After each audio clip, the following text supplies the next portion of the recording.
Hello and welcome to another Madaxeman one-off special podcast. This is one of our list looking at specials, if list looking at is a thing or a noun. This time we're looking at the Seleucid army. It's one of the classical era armies, very much a toolbox army, has some great toys in it, cataphracts, side chariots, elephants, pikemen, the whole thing. One of the best of Alexander's successors, and this time I'm joined by Dave and Richard to go through a number of different lists and look at how you put together this Seleucid army. Apologies, we had a couple of technical issues with recording and it does end a bit quickly, but hopefully there's enough meat in there for you to learn a bit about how to use Seleucids. This means war.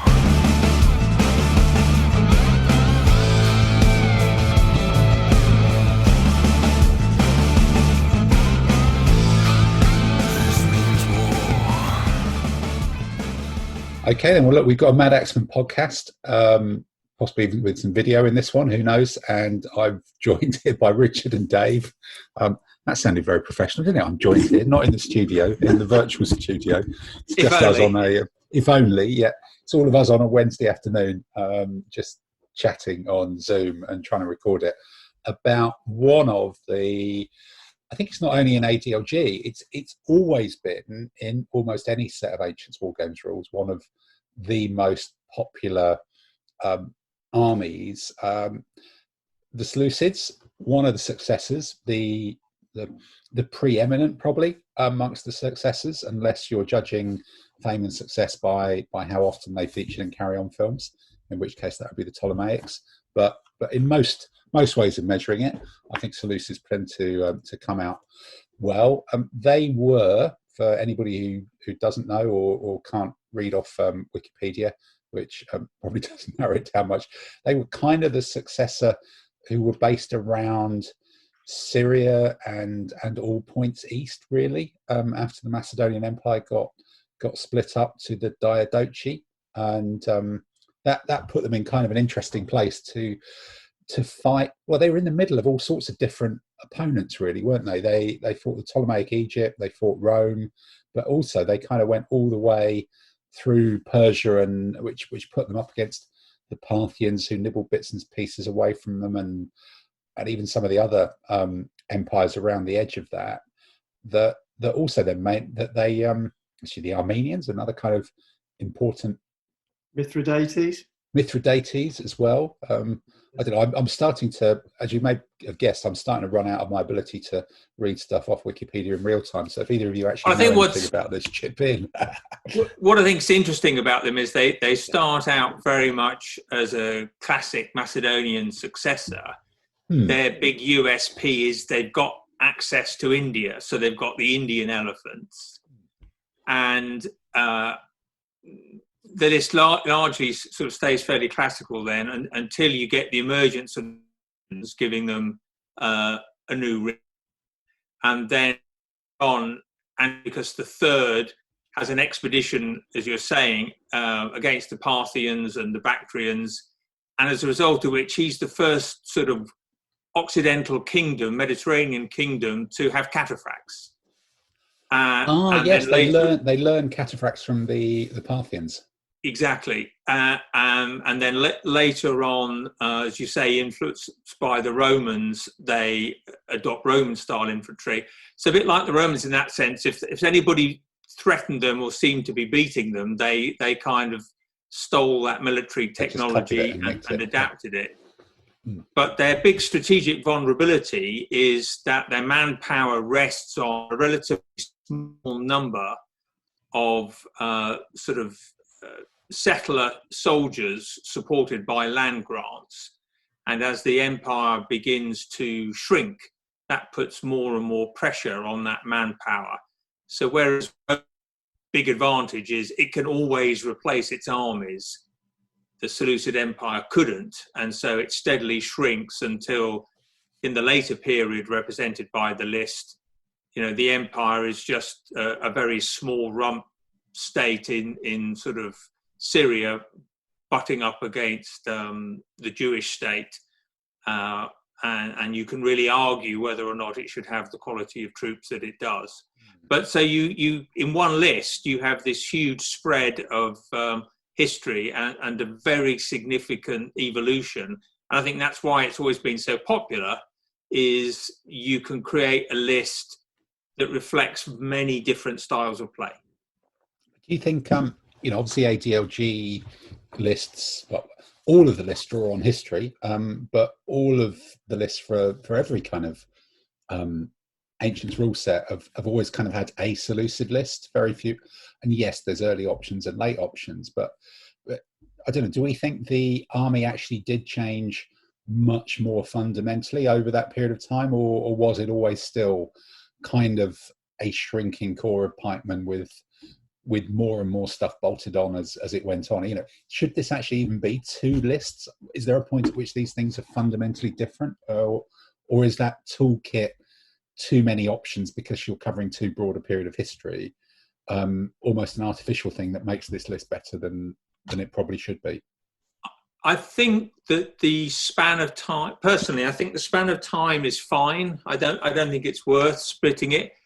But one thing that sometimes happens just for brevity, and so it'll be interesting to see whether version 4 changes this, where I think there is quite a lot of list rewriting. For example, in the early period, large Seleucid army might be 50,000 men, and the companions and the agema are only, say, 2,000 out of that 50,000.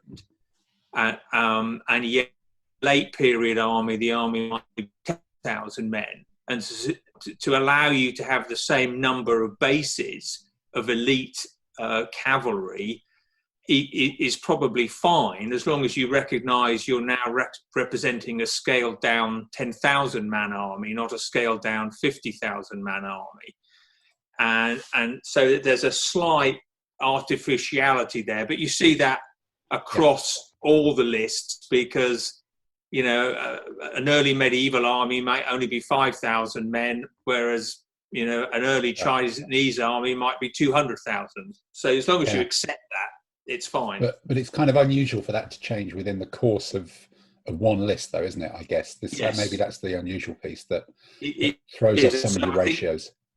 You could argue that some of the eliteness shouldn't be there post 167.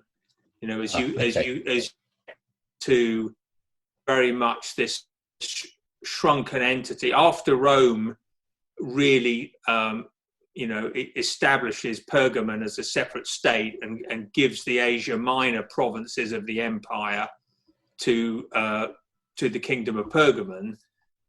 And you've then got this relentless shrinking, and then the Jewish rebellion and so on. I think it's really hard to argue that you should have those elite troops in that late period, other than maybe one unit. Okay, and Dave, this has kind of been an army that's it was one of your first ones, wasn't it? Really, in some ways, in your forays into ancients. Yeah, it's an Alexander Plus army, isn't it? In some ways. Yeah, I think one of the great attractions to wargamers of this is once you've built a Macedonian army, whether it's Alexander or whichever, then you can essentially morph into any of the. I mean, you've got such a span of time. You're looking at about a 300-year period, which starts with the Wars of the Successors. So, and also it means you can cover that span of time from almost a classical period to the Romans, and yet be able to field an army in any competition or any games. And with a bit of tweaking, morphing, once you've got a sort of basic core of Macedonian troops, particularly like chariots, and things like that. Chariots, yeah. Yeah, exactly. And I think so. That core of Macedonian troops, the pike, the cavalry, adding in the little toys of cataphracts, elephants, scythe chariots, makes it interesting. I think one list works fine for it. I think I agree with Richard about the Argyraspids, or whatever you want to call them. I think you should at the end of the period. But I think pike were always there. Yeah, the Ptolemaics always had pike, probably had more pike than the Seleucids. The Seleucid army is kind of a Persian army more than the Greek Macedonian and the Ptolemaic Egyptian armies. So it's got a few more toys and differences. Yeah. I like the list. I think historically it works. It's got all the light foots in there, which I think is important. And as you say, it's almost like Alexander the Great is the gateway drug, and Yes. then Seleucid is the thing that you morph into and start mainlining kind of proper heavy metal that gets you into that whole Roman Empire and the Parthians and all the other people that it fought it. It's the next step along ancient lead addiction, I guess, from your gateway, Alexander. And I think it's worth saying that from the ancient sources like Arians, yes, Pluto, quite a lot about this period. Yeah, a lot of the historical sources have survived. Yeah, we know quite a lot about how Alexander's army worked. We know about the pike, the cavalry, the light infantry, how they worked, the Hypaspis guard, the what the elite light foot. Yeah, and the Agrianians and things like that. The aliens, yeah, exactly, Yeah. and the Cretans. We actually do know a lot about how the armies works, and I think one of the things I really like about ancient wargaming is when you've put an Alexandrian or a Macedonian army on the table, you have to use it in the correct. This means war.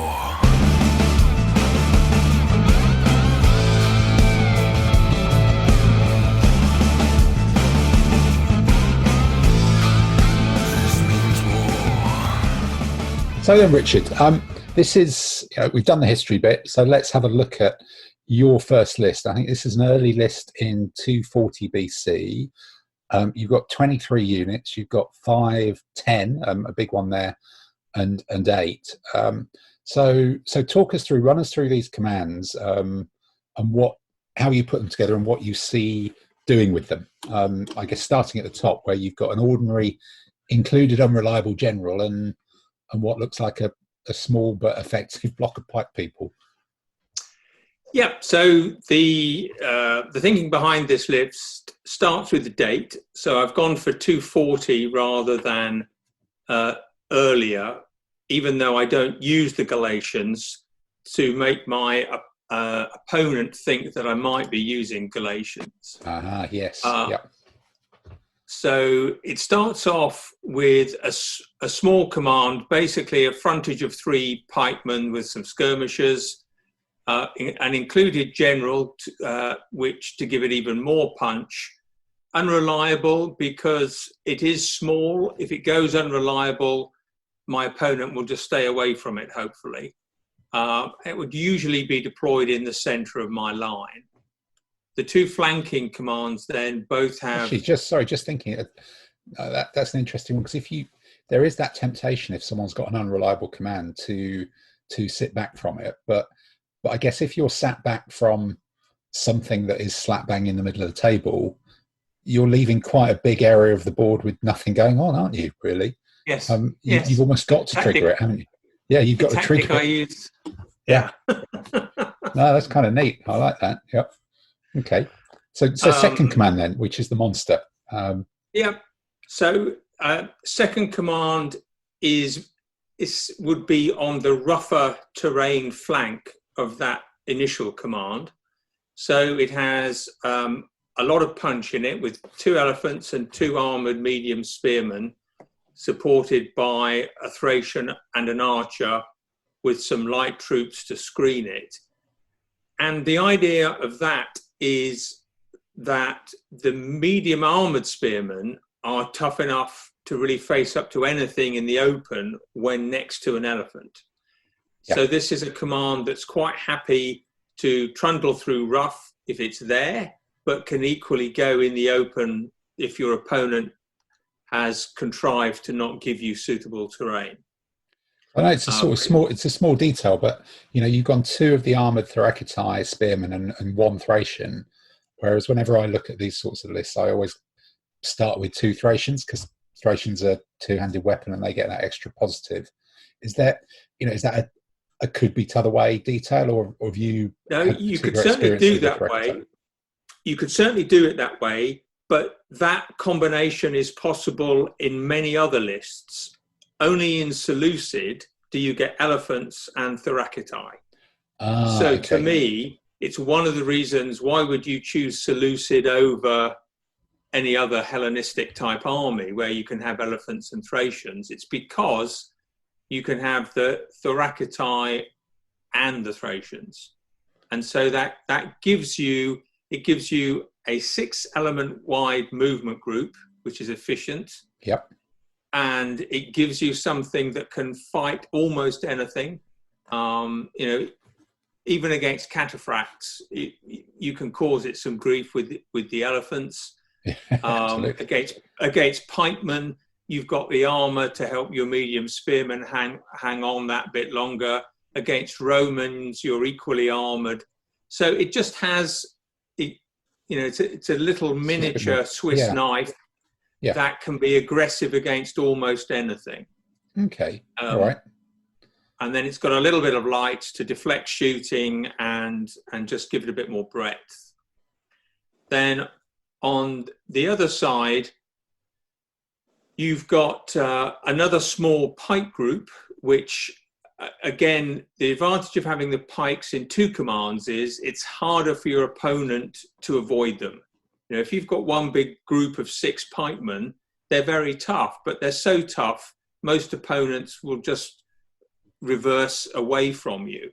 2 groups of 3 aren't so immediately threatening, but also allow you to pin down more of the enemy's frontage. Yeah, and here you're using them with heavy cavalry as well, aren't you? Exactly. What the heavy cavalry can't beat, the pikemen can, and vice versa. Exactly. And you've got the option then, depending on how the terrain falls, to either put the cavalry between the 2 pike groups or to have them out on a wing. Yeah. And okay. the light horse javelin can either extend that cavalry line or, can be just used to slow down or generally act as a mobile reserve. Okay. Dave, have you got any thoughts on this? I guess there's only so many ways to build a Seleucid list, but this is kind of, I think all the components are there, but it's an interesting way of putting it together. What's your thoughts on looking at this and how it might work? I think the interesting thing is, I agree with Richard, having those medium spearmen with armour is really good because it gives you a certain bulletproof factor against archers and heavy cavalry bow, things like that, and it gives you a bit more oomph in the combat as well. No, I think it's a very well-balanced list. Richard has a propensity for having a unreliable general, which is a good way of saving points. It could always go wrong once in a competition, I think. But no, I think it's all good. I mean, I think as we've said before, this is a Seleucid army. It's about weight and strength and power. So I actually like the centre commands, the brilliant general with a large medium force. I think that's quite a good thing. You keep it close to your cavalry, and the 2 things work in concert. Yeah, because I think you've used sort of Death Stars with heavy infantry commands, I think, in some of the games we played. But this has got all the medium foot and all the elephants in one. This is kind of going back to that when you start out building a list, you have a command that does one sort of thing, which is slightly unusual, given there's more of a kind of toolkit. I guess that 3rd command is doing 2 things with pikemen and heavy cavalry. But I guess elephants is it just the elephants and Thracians and heavy spear are good enough to take on heavy foot or cavalry anyway? They are multi-purpose. Yeah, I think the only comment I have is, I've tried having, like, in the 3rd commands where you have the pike with the cavalry, sometimes the pike can get a little bit left behind, but I think Richard's having a brilliant general there is going to get it enough pips to move I think there's a good way to play where you threaten an opponent's heavy cavalry. If you're facing heavy cavalry, your pike come up at the same time as your heavy cavalry, and therefore his cavalry can't stand against it. But I think this is very flexible because those pike can then join with the centre command or the 1st command. The only comment I have is it's a bit light on heavy cavalry, but I think that's the way you play it. And then having that brilliant general to keep the pike moving with the cavalry is really important. Make a big difference. Okay. Well, look, let's move on and look at your first list then, Dave.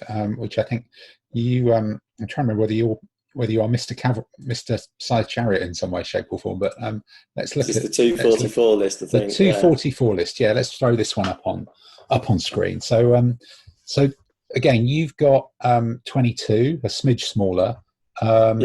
You haven't gone. You've still got an included general somewhere in there. You've got an included competent with the cavalry rather than with the foot.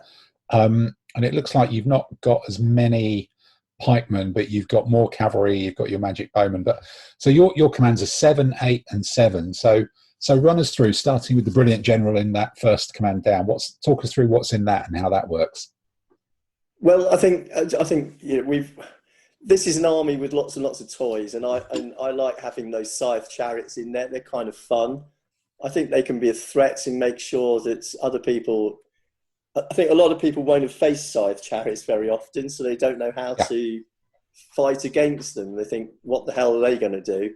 They even have to sit there and look up the rules and work out what the factors are, and don't realise that things you've got no overlaps and things like that. So I think that's in there to keep people on their toes. And that's why I've given that the brilliant general, because I think one thing you can start there's an infantry line there that starts forward. I would keep the scythe chariots slightly back and make a gap for them to come through when you're ready. Because they move 4, they come from a long distance away and can get stuck in suddenly. But that first group's main impact is you've got 3 pike, 1 elite, and then you've got the 2 Galatian heavy swordsmen impetuous, with them being elite as well. So that's a 5 wide, very strong infantry group. And whenever I've fought, I know Richard said he dropped the Galatians out of his list because it's a bit of a dummy. I think whenever I fought this Seleucid army, my pike have always gone down screaming to the Galatian infantry on that first impact and the furious charge, which gives you an extra loss. And I think once you've lost, once a pike unit's gone down 2 levels, and then you've got the eliteness of the Galatians, they just tend to go through the line every single time. So I think they're a real big asset of this army. So that's are you looking at this more as maybe more as an army to fight other Hellenistic sort of pikey Roman armies, whereas Richard, maybe yours was a bit more of a wider period army? Because that issue about do you put the Galatians in or not is always kind of a key one. Yeah, for me, mine was definitely a sort of open period type army. The Galatians can be very useful if you think you're going to be facing spearmen or foot generally. Yeah. In a more open competition where you might be facing lots of knights or mounted shooters, I think they're less useful. Okay. That's very true, yeah. So maybe there's a bit of thinking on heavy on the light foots to cover our heavy infantry and the elephants. I think one thing's noticeable, I think with our elephant commands, we've both ended up putting 3 light foot in to cover our elephants. So you've got 1 spare. If you're chasing shooty cavalry across the table and you lose a light foot, you've got a spare 1 to compensate and cover the elephants with that. And that's a trick we learned from Iñaki. And including that is an issue. I think that's a trick I've not learned from them yet, but thinking about it now, it is pretty useful. Yes, I can see that. So your second command there is again, so slightly textbook. Yeah, it's a purely cavalry command, and I like, if you're going to fight with a Macedonian army and you're going to use the cavalry command, I like to go very strong with it and have as many of the heavy cavalry as you can. I also like to up on the light horse if I can. I prefer to have 3 in there, but I couldn't afford it. But recently as we say, my trick is having the bowmen on the flank. So your heavy cavalry go forward and you swing the bowmen out onto a flank, and hopefully they can get past. If you get an opportunity to come up and pin an opponent's opposing heavy cavalry with your heavy cavalry, and then your bowmen can march past to get to the flanks, that's always going to force the enemy to run from that command. So I think hopefully you get a hard flank to fight on with the phalanx and that strength there, and use the scythe chariots to slow down any enemy that comes towards you. But I'd be combining cores 2 and 3, the heavy cavalry and the elephants, to come together. So, if you're facing cavalry, your elephants are going to attack his cavalry. You're fairly bulletproof. And I think the other thing there is you've got 4 shooting troops in command 2. So if you want to come forward and just shoot at an enemy, you've got bowmen and 2 Scythians combining together to give you quite a bit of shooting as well. So your third command with you've got 2 of the Theropori as well. You've got 2 elephants and you just say 3 light infantry. So do you see that as a Death Star and then one of the elephants manoeuvring on its own, or is it 2 sort of Theropori and elephant, or? It's just one Death Star. It's the 2 elephants in the centre, the Theropori on either side, covered with the light foot in front. And that's the only job that has, is to go forward at pace, driving cavalry in front of it, hopefully.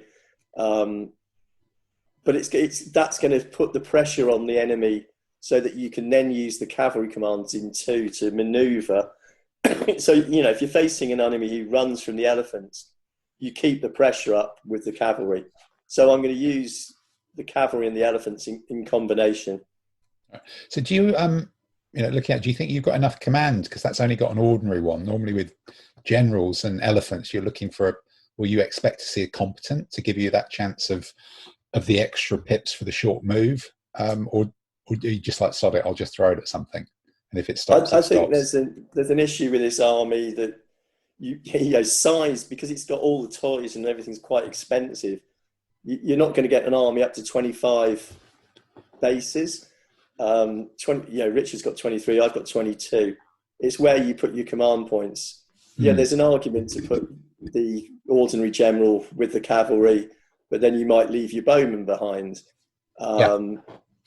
You want the brilliant general to control the Galatians, but you pay your points. Yeah. Whatever you do will be wrong. Yeah.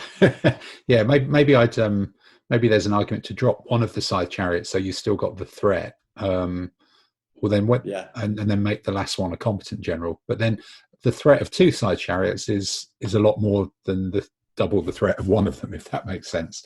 I think 1 side of chariots is a delaying measure which causes confusion, but 2 is a lot more. I think 2's got a lot more threats to it. Yeah, and I think maybe there's an argument that the side chariots might have to go in with the cavalry, because you want to exploit what they do, so to speak. And will you exploit that with the infantry? Maybe, but I think from the way you were describing using them as almost a second wave threat, they still make the enemy react. So they kind of still do what side chariots did historically, but in a different way. They do it by being held back and being a threat, but rather than necessarily piling in. But your pikeman and your Galatian command is going to get engaged and suddenly no longer need those pips. So perhaps your brilliant general gets pips to move them up almost naturally when the rest is committed. Yes. Whereas true. I mean, that's I think we could go for 3 competent commanders probably as well. Yeah. And just say the side chariots could do different ways. Richard, at the end of the day, the troop which wants to manoeuvre is the cavalry. The elephants are just. The only danger is you deploy your elephants in the wrong place and you're never going to get to redeploy them. Yeah. And Richard, what's your thoughts on this? This particular. I think there's a lot of things to like about it. I mean, the overall troop mix is very nice, as you say. Presumably you'd have command 1 in the centre, and a bit like you're saying, Tim. I think I would be inclined then to have the scythe chariots in the gap between that and the cavalry command, because they can either soften up for the pike or for the cavalry. If the cavalry were facing knights, for example, the scythe chariots are going to keep the knights occupied while your cavalry sort themselves out. The 2 things I would be thinking about a lot as I played was command 2, including the general with the cavalry, means if they get committed to combat, the bowman may be unable to move, and therefore an opponent who's got even 3 weak sort of medium swordsmen or whatever could quite easily beat up on the bowman. So that would be something one would have to just be cautious about how far you brought them forward if combat was likely and your opponent had a riposte. And I think with Command 3, holding the other wing, you would want to be fairly close to either, a coast or the table edge, just because that command doesn't have a lot of ability to protect its own flank. It's pretty horrendous for the opponent seeing coming it straight at them. But the first thing you're going to, because it's only 4 wide, the first thing the opponent's going to be trying to do is to get around the side of it. So I think as long as you play with those 2 things in mind, I think this would be a strong list. Excellent. I think I tend to put down the pike on one flank, then the elephants, then the cavalry. But you'd have to sort of match it against the terrain. I see the pike is fixing and being a challenge to the enemy, and then it's the elephants and the cavalry which are going to do the fighting and charging. All right. Well, interesting stuff with those early lists then. This means war.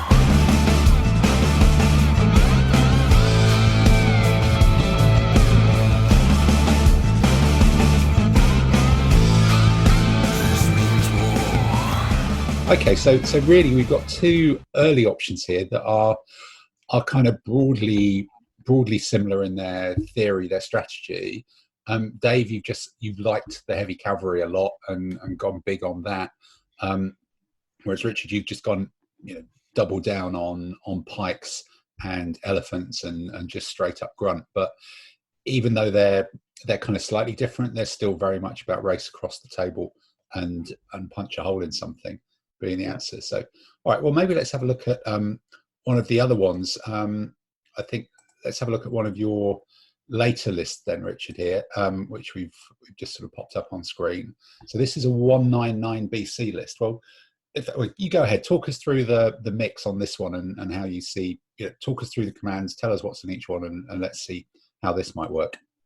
I mean, it's a similar theory, and to me, that's the theory of the Seleucids. It's all about the punch, because you've in pikes, cataphracts, and elephants, you've got 3 of the best forward punch troop types there are, particularly in period. Inevitably, if you go with those and you go with quality, you won't have width. So it is all about going forward and hitting someone. And what I like to do is have enough punch in each of the 3 that you hope at least one of them has a good matchup. And therefore you can advance aggressively with all 3 and hope that in one of them you will win big fairly quickly. And so you're piling that mental pressure on your opponent of how do I deal with this aggressive enemy. And it's the reason I mix the cataphracts and the pikes is so that hopefully it makes them harder to move, but I hope that therefore at least somebody will be facing a juicy target. So if I'm facing somebody with Galatians, then I've got cataphracts or elephants to deal with them somewhere in each command group.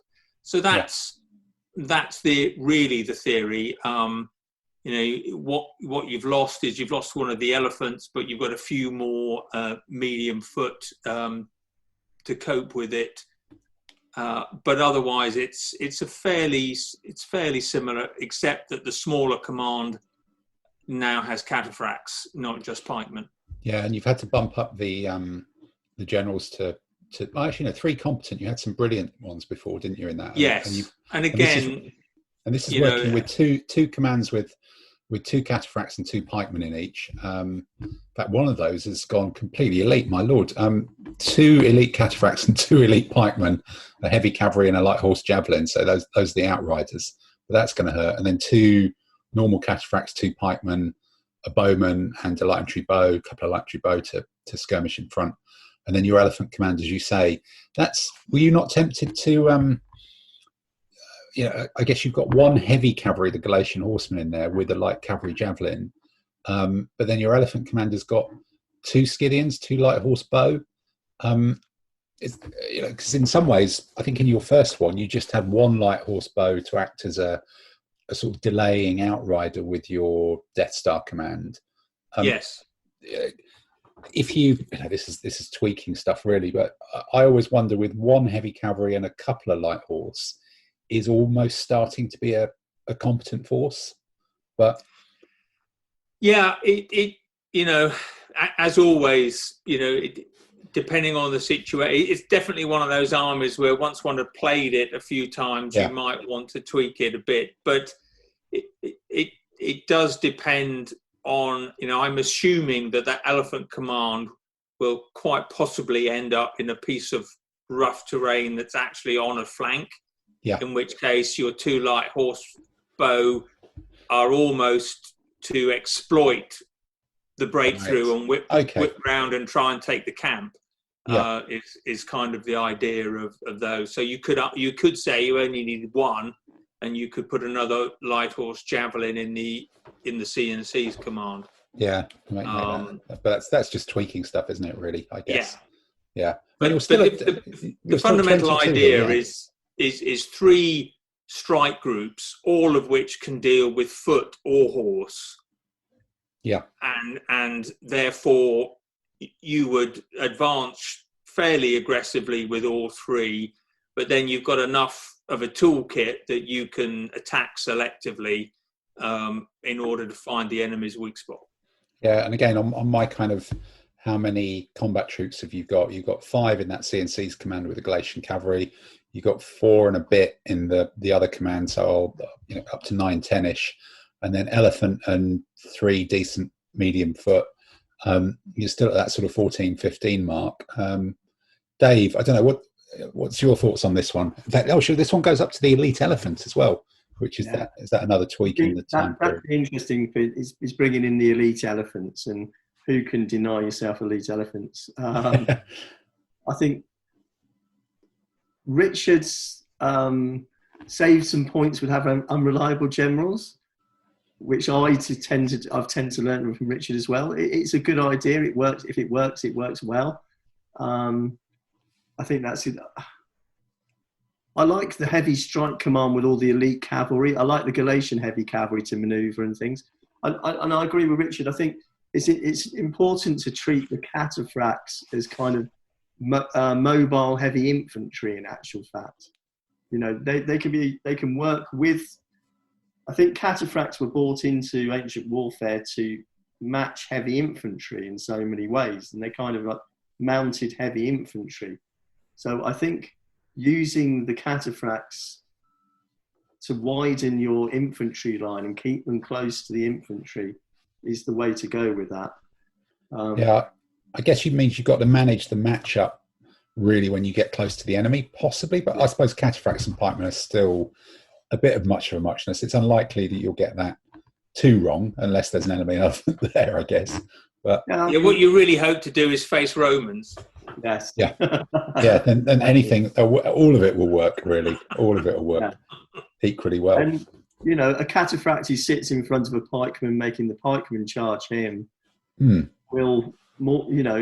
Straight again. It seems counterintuitive, but more often than not, the cataphract will survive being elite and heavily armoured. And certainly the elite one for sure. Yeah. And it will start to win in the melee phase. Yeah. Okay. So again, another straightforward sort of punchy army. All right. Well, Dave, shall we flip to your other one with the I think is it the Maccabean ally, Maccabean Jewish ally?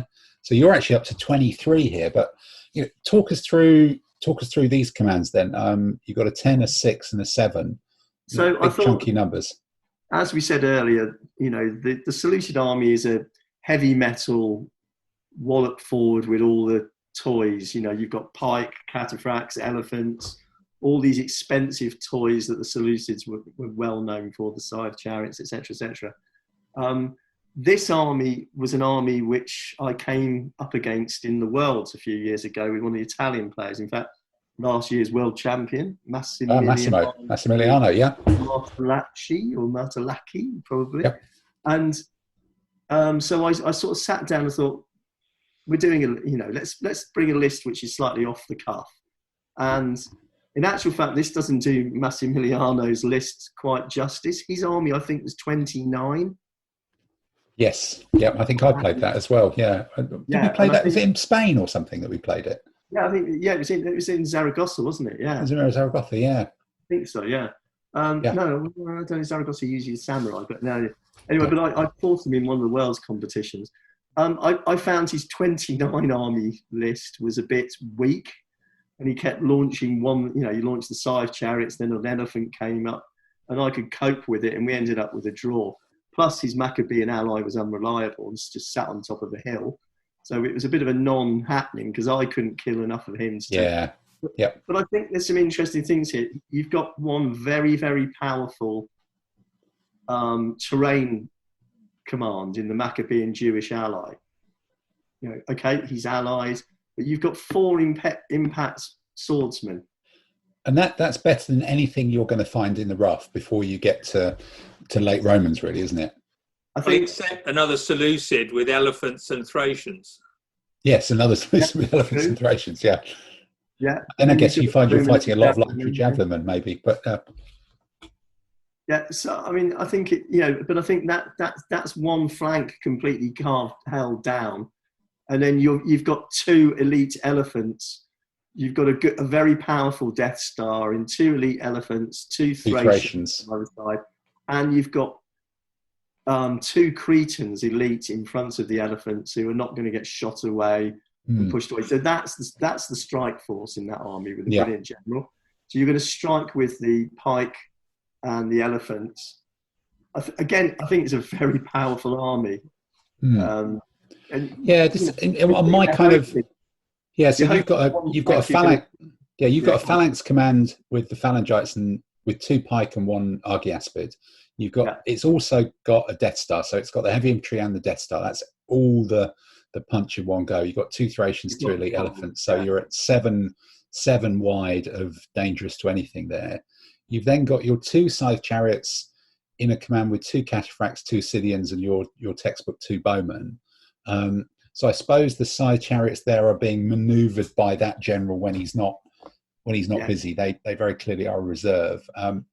And then that Maccabean ally. In fact, maybe actually just flip over. I think I did play that. Here we go. Pamplona. This was Massimiliano's list. So there it was. So he had 2 light horse bow, sling bow, javelin man. His Maccabeans were even more powerful. Yeah, I think 4 medium foot and the 2 light horse bow. That was just a big one. And then there seemed to be a lot of light foot in it. Yeah, we go. 4 light foot bow, 2 light horse bow there. So yeah, he had an elephant superior and the scythe chariot. So that's central command of a superior elephant, 2 light foot javelin, 2 horde, 2 scythe chariots, 1 bow. That was kind of 3 expendable things that he could throw at anything and kind of put you on the back foot. And 1 scythe chariot, you just suck it up and deal with it. 2 scythe chariots, you're starting to worry you're going to get unlucky against it. 2 scythe chariots and an elephant. If, as against me, they do quite well, you can be in all sorts of trouble quite a lot because there's a lot of punch there. And then 3 pike, 2 cataphracts, that one. So you've got 5 chunky things there, and the Maccabeans can sit in terrain and be unbeatable. But I think this was an army where it was really, I was fighting the 3 pike, the 2 cataphracts, the 2 chariots, and the elephant, and the rest of it could either do something. I couldn't dislodge the Maccabeans. If they went forward, they went forward. That was good. But the rest of it was just sort of unbeatable. It was a bit like one of those some killer, loads of filler DBM-esque armies. But it does depend on those side chariots doing well. Otherwise, there ain't too much there, particularly left. No, I think his version, that's kind of the version. In fact, it is more or less the version. Yeah, that's the version you were trying to put together there. Yeah. it's a very odd army. It's completely not what you expect with. No, not at all. Not at all. There's no big block in the middle to kind of focus on or get out of the way of, really, which was kind of interesting. Again, when I faced Massimiliano, I just sat there and scratched my head and went, right, how the hell do I deal with this? Yeah. Where is it? What's its advantages? What's he trying to do? Yeah. And it did become a bit of a stalemate, particularly as his Maccabean ally was unreliable. Yeah, and I think it is a thing of what do you kill in it, but whereas yours is a bit more straightforward, punch and go and get them. But I think the Maccabean ally, you can sit there and go right in a wholesome terrain, but it's actually very manoeuvrable. Yeah, and it can wander around and do some really strange things with those. When people go for good medium foot commands, when people have a terrain command, they may go, 2 medium foot's good. 3 would probably be, but if you've got 4 with a bowman on the outside, you're actually quite a bit larger than the enemy. Yeah, you're quite a bit larger than most people. I agree with you, Richard. You're going to have trouble when the elephants come at you. But then I've got. So the interesting option, Dave, might be if you had 2 bowmen in the Maccabeans, if you're allowed 2 bowmen. Yeah. Then that helps shoot off enemy light foot, but it also means if the enemy's sat there with a few cavalry, you can advance against them because the cavalry won't want to be shot at by the bowmen before they can get in to the medium swordsman. 100%. You could drop one of the just swap them from the center to the. Exactly. Yeah. Lose a Cretan, lose a Scythian horseman, and put in another bowman. I think that's Massimiliano's done it all with lights instead. Yeah, he did it all with lights. Yeah, a lot of lights. Okay. But again, I think there's although the Maccabean looks a bit weaker, that has all got punch. If the Maccabeans combine with Corn 1 and the elephants, then you've got. Well, if the Maccabeans find the right opponent. As you say, 4 medium sword impact plus extra width, that's really going to make a very big difference. When I'm thinking very big difference. Teaming up the Maccabean 4 medium foot impact with 2 elite elephants and 2 Thracian 2-handed weapon, and suddenly you've got 8 width of very, very good terrain troops. Yep. No, I can see that, certainly. This means war.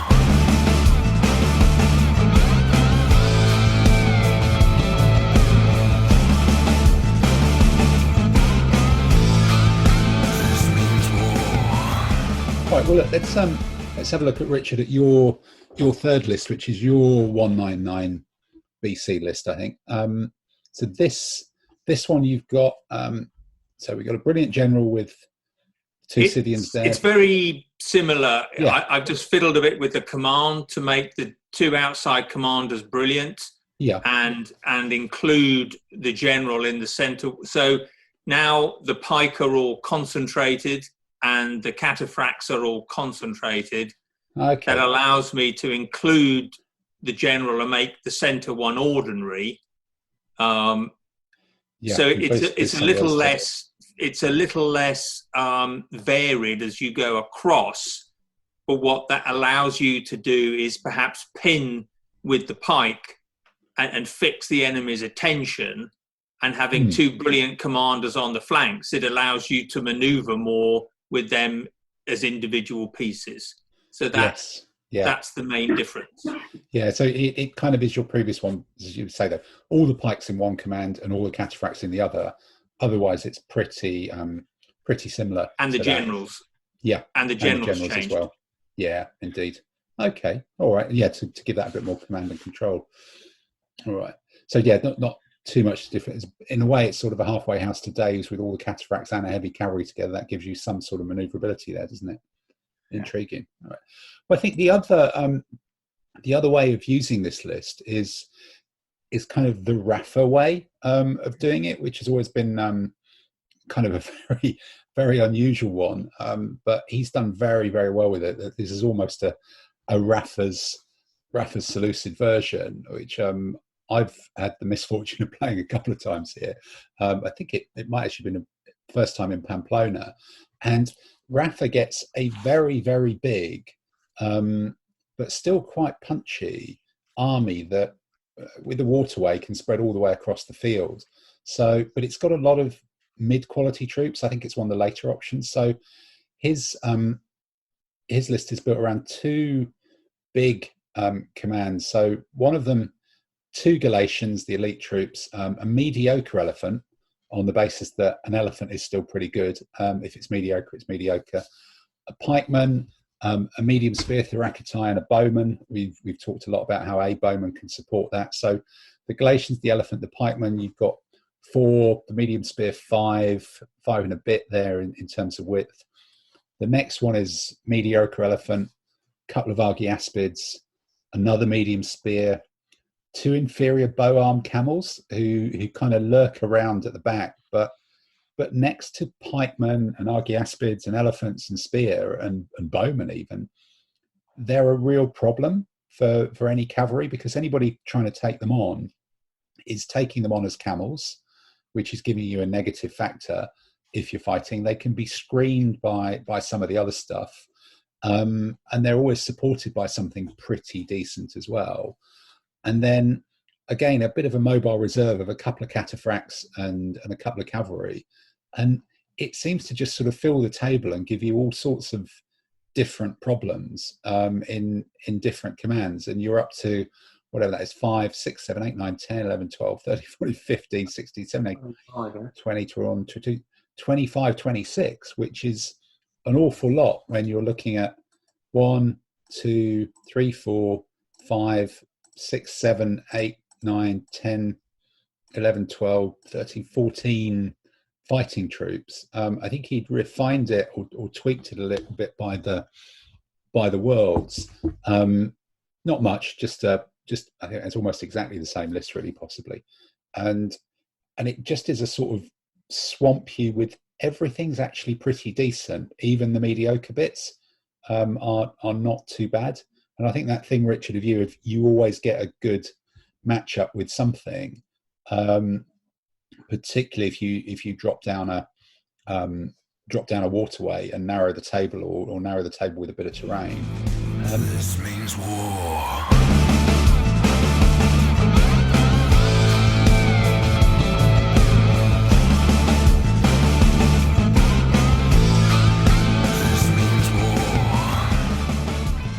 Dave, looking at that list, it's the Julian Lopez manner of warfare.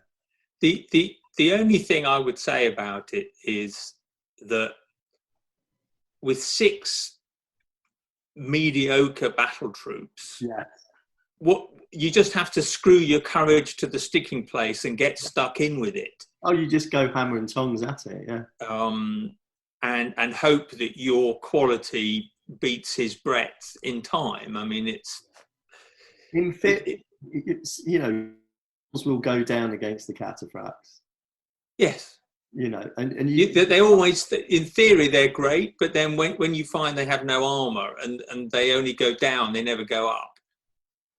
The thing I thought about was putting in the light camels with bow with the cataphracts, so I can do this trick of splitting up and getting around and just attaching to my opponents and make him drop another level, an overlap. But I mean, that list that Rafa's got there is very like what Julian Lopez does. 1 second. The horde of crap, and he mixes it all together. And the other thing about it is, my experience is, because I totally get it, and for some armies, it's definitely the way to go. The disadvantage is I saw he had one brilliant commander. I didn't see what the others were, but you often need the command points, because you're more likely to have to rally, and you're more likely to have somebody who gets into a poor position. It's ponderous. Rafa, I think, like I say, it's very like Julian Lopez's Arab Indian army, where, or Julian Lopez's Achaemenid army, where he just fills the table and it's a revolving door. If he's got medium spearmen next to heavy spearmen next to a javelin man, and it's, they'll all swap around to get their right mix up, and it never really comes to anything, because it's, as you say, it's too big and it's ponderous and it lacks the command points. And I think it's, And I've seen Rafa literally throw his toys across the room in frustration with that army. You know, because it doesn't. When it goes wrong, it goes wrong. Well, the trouble with it, the trouble with all of those style of armies, you know, I've had it with one of my smaller sort of tough armies where I look at it and I think I'm going to be swamped, and I just press forward. Yes. And I don't take many hits, and you just cut your way through. Yeah.